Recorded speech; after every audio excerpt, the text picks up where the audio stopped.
जी अपना परिचय बता दीजिए। मेरा नाम राकेश नागर है। मैं स्वतंत्र वीडियो जर्नलिस्ट हूँ और दिल्ली से आया हूँ।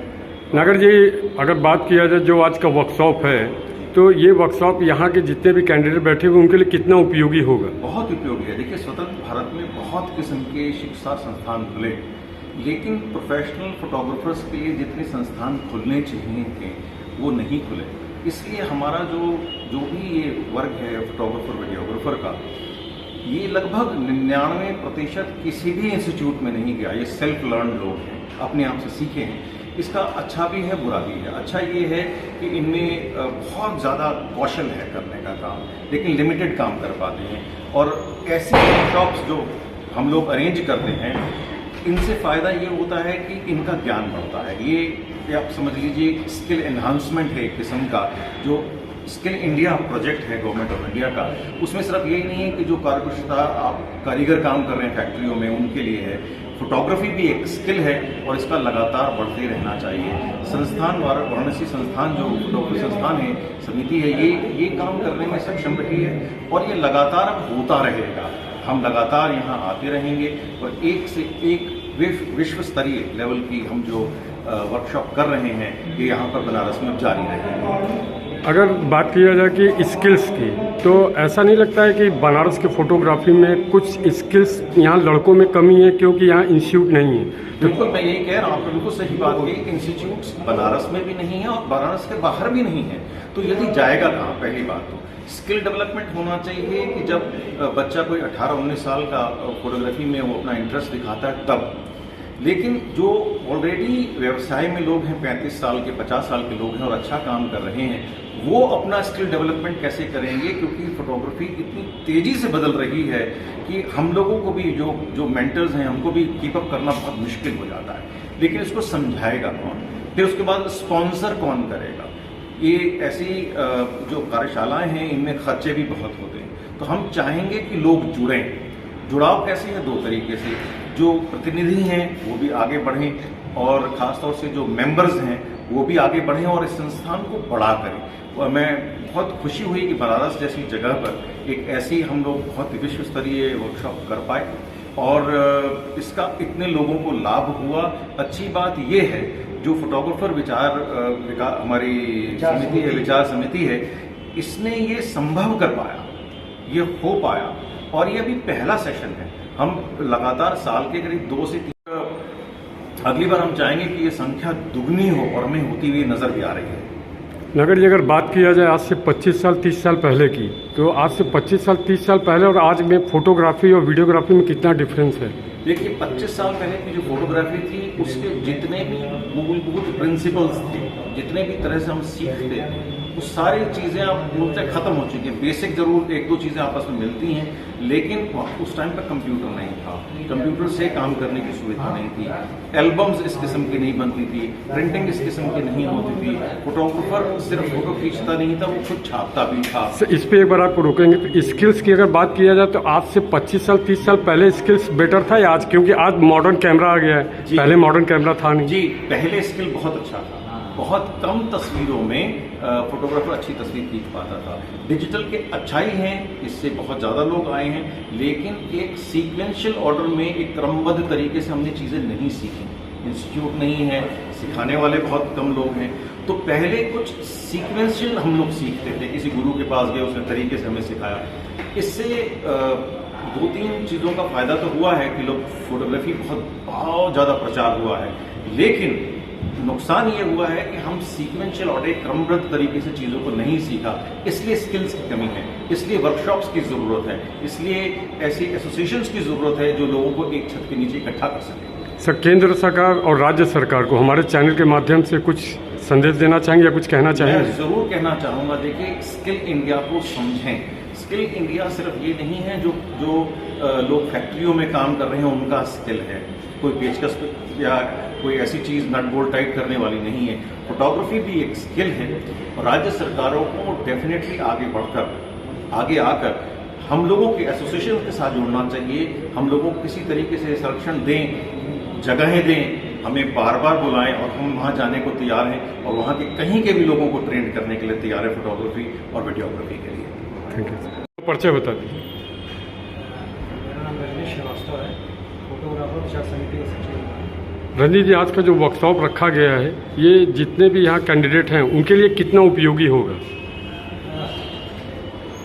जहाँ तक कहा गया है कि अपने व्यवसाय को बढ़ाने के लिए, अपने किसी भी चीज़ के लिए आपको ज्ञान की ज़रूरत है, जिससे कि हम अपनी आमदनी बढ़ा सकते हैं और अपने समाज में सम्मान भी पा सकते हैं। तो हमें लगता है कि इस वर्कशॉप को सीखने के बाद वो अपनी सारी बुकिंग या फिर और भी जो फोटोग्राफी है उसमें बहुत उन्नत कर पाएंगे। क्या कहना चाहेंगे आप सारे जितने भी कैंडिडेट हैं यहाँ पर, उन लोगों को अपनी तरफ से कोई संदेश देना चाहेंगे? जी, संदेश देना चाहेंगे ये कि आप हमेशा सीखने की कोशिश करें। सीखने से क्या होता है, ज्ञान बढ़ता है और ज्ञान बढ़ते हैं हम उसमें एक्सपर्ट होते हैं धीरे धीरे। कि भैया दूसरे लोग बुलाते हैं, सिर्फ आधी घंटे का कैमरों के बारे में बताते हैं, फिर अपने मॉडल की लॉन्चिंग करके और अपने मॉडल को बेचने के चक्कर में पड़ जाते हैं, फिर लंच हो जाता है और हम लोग का काम पूरा हो जाता है। आप लोग जो फोटोग्राफर विचार समिति एक ऐसा काम कर रही है जो सुबह से 11 बजे से हम लोग आपने कार्यक्रम शुरू किया और हम लोग खाना खाने के लिए भी हम लोग को चिंता नहीं थी कि खाना खाना है कि नहीं खाना है। आपने ज़बरदस्ती कहा तब हम लोग खाना खा रहे हैं। कोई संस्थान भी नहीं है, अगर कोई संस्थान है, खुले भी हैं, तो वो इतनी दूर है और इतने महंगे हैं या सिनेमा के लिए खुले हैं जो हम लोगों की पहुंच से दूर है। तो मैं पुनः आग्रह करूंगा कि हम लोग फोटोग्राफर विचार समिति के इस निवेदन को आपके मंच के माध्यम से वहां तक जरूर पहुंचे कि हम लोगों के प्रति भी आप लोग विचार करें, सोचें और स्किल इंडिया के अंतर्गत फोटोग्राफर को भी आर्ट के नज़रिए से ही देखा जाए। और कुछ गोपाल जी, कोई मांग आप ऐसा करते हैं गवर्नमेंट की तरफ से कि कोई यहाँ पर कॉलेज होना चाहिए फोटोग्राफी के लिए? मांग करता हूँ। मेरा क्या फोटोग्राफर विचार समिति का ये लक्ष्य है, ये उसके कार्यक्रम में निहित है। हम लोग शुरू से जब से 2018 से 2017 से हम लोगों ने इस संस्था को खोला है, तब से हम लोग का ये लक्ष्य रहा है कि धीरे धीरे लोगों को इतना जागरूक कर दें, उनको अपने ट्रेड के संदर्भ में उतना ज़्यादा जागरूक कर दें कि हम लोग यहाँ पर एक अच्छा सा कोचिंग, एक अच्छा सा संस्थान खोल सकें, जिससे हर कोई आने वाली हम लोग की नई पीढ़ी उसमें और ज़्यादा सीख सके और कुछ बेहतर कर सके और फोटोग्राफरों के नाम को और ऊंचा बढ़ा सके। तो क्या अभी आपको लगता है कि जो भी आपके संस्था में लोग जुड़े हुए हैं, कुछ स्किल्स की लोगों में कमी है क्या? नहीं, हमारी संस्था में जुड़े हुए लोगों में तो किसी प्रकार की स्किल्स की कमी नहीं है, क्योंकि हमारी संस्था में मैक्सिमम प्रबुद्ध लोग जुड़े हुए हैं। लेकिन हमारे समाज में तो ऐसे लोग हैं ना जिनमें स्किल्स की बहुत कमियां हैं, जो 5-5 लाख रुपए के कैमरे टांग करके चलते हैं किंतु उसको ऑपरेट नहीं कर पाते। तो उस डीप मीनिंग को जानने के लिए, उस चीज़ को बताने के लिए हम लोगों ने एक यहाँ वर्कशॉप का आयोजन किया। उस वर्कशॉप में उनकी उस काम आने वाले मीनू को बताया जा रहा है, जिसमें कहीं जो होता है ना कि मीनू बहुत ज़्यादा गहरा होता है, लेकिन उस मीनू में किस मीनू को कहाँ प्रयोग किया जाए कि फोटो आपकी फ़ोटो बन जाए। कोई फ़ोटो अगर फ़ोटो होती है तभी वो अखबारों में छपती है, तभी लोग उसकी प्रशंसा करते हैं। तो उस चीज़ को बताने के लिए हम लोगों ने मेंटर श्री राकेश नागर जी को दिल्ली से बुला रखा है। उन्होंने वो हम लोगों के आग्रह पे आए। मेंटर श्री विशाल शर्मा जी को बुला रखा है। रोहतक से श्री संजीव ढल जी को बुला रखा है। इन्होंने फोटोग्राफरों की जागरूकता के लिए अपने अपने उद्गार व्यक्त किए हैं और मैं आभार व्यक्त करना चाहता हूं इन सम्मानित मेंटरों का, सम्मानित गुरुओं का, कि इन्होंने गुरुओं के शहर में आकर के अपने आप को गुरु सिद्ध किया, बल्कि हम लोगों ने इनको माना कि वे वाकई महागुरु हैं। हम लोग तो सिर्फ गुरु हैं, वे वाकई महागुरु। आज का गोपाल जी जो आपने वर्कशॉप रखा है, तो आपके जो सिस्टम में जितने भी लोग हैं, ये उन लोगों के लिए कितना उपयोगी होगा, बता दीजिए। मैं गोपाल शर्मा, फोटोग्राफर विचार समिति का ऊर्जावान कार्यकर्ता, लोग प्रेसिडेंट के नाम से कहते हैं। आप पूछें। आज किस प्रकार का कार्यक्रम आयोजित किए हैं? ये कार्यक्रम स्किल इंडिया को फॉलो करते हुए हम लोग कर रहे हैं। आमतौर पे वेडिंग फोटोग्राफरों के ऊपर वेडिंग कैमरों की इंडस्ट्री बसी हुई है, उसी के कारण कैमरों की इंडस्ट्री चल रही है। Wedding photographer maximum self made होते हैं, वो कहीं किसी संस्थान में सीख नहीं पाते। स्किल इंडिया के अंतर्गत लोग सोचते हैं कि खाली कल कारखानों में काम करने वालों को ही स्किल इंडिया माना जाता है, जो लोग वहाँ मजदूरी में काम करते हैं, जबकि फोटोग्राफी एक ऐसा स्किल है जिससे हर पल को एक इतिहास बनाया जा सकता है। अगर आप मान के रखिए, मैं अपनी बात को एक बार तो बताऊंगा कि अगर फोटोग्राफर नहीं होते, कैमरा नहीं होता, तो सारी दुनिया बेरंग होती, अखबार टीवी बेरंग होती। फोटोग्राफर अगर है, और वो मैक्सिमम जितने फोटोग्राफर होते हैं, अधिकतर 95% लोग सेल्फ मेड होते हैं, खुद से सीखे हुए होते हैं। किसी के यहाँ थोड़ी सी शागिर्दी की, कैमरा हाथ में पकड़ा और उन्होंने कैमरा किसी से फाइनेंस करवा लिया और अपना काम करना शुरू कर दिया। एडिटिंग उससे करवा ली, एल्बम उससे बनवा ली। जबकि फोटोग्राफर वो चीज़ है जो ईश्वर ने उसको इस तरीके से बना के भेजा है कि वो किसी भी चीज़ को देखे तो उसमें से खूबसूरती निकाल करके सामने रखे।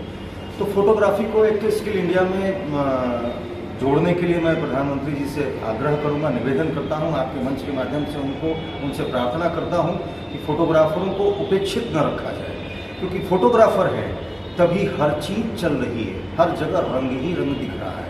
और जहाँ तक देखा जाए तो वेडिंग फोटोग्राफर के लिए लोग सोचते हैं कि वेडिंग फोटोग्राफर बहुत हीन मानते हैं। हालांकि हम मान सकते हैं कुछ लोग हैं ऐसे जिन्होंने इस इंडस्ट्री को थोड़ा सा डिस्टर्ब किया है, लेकिन सभी लोग ऐसे नहीं हैं। वेडिंग फोटोग्राफर बहुत सतर्क और हमेशा जागरूक रहने वाला फोटोग्राफर होता है, क्योंकि उसको ये पता होता है कि कब किस समय लड़की की माँ रोएगी, कब किसकी आंखों से आंसू निकल सकता है, कब किसके चेहरे से पे हंसी आ सकती है। उसको हर वो चीज़ कवर करनी होती है, वो सबसे ज़्यादा सतर्क होता है और उसको ही लोग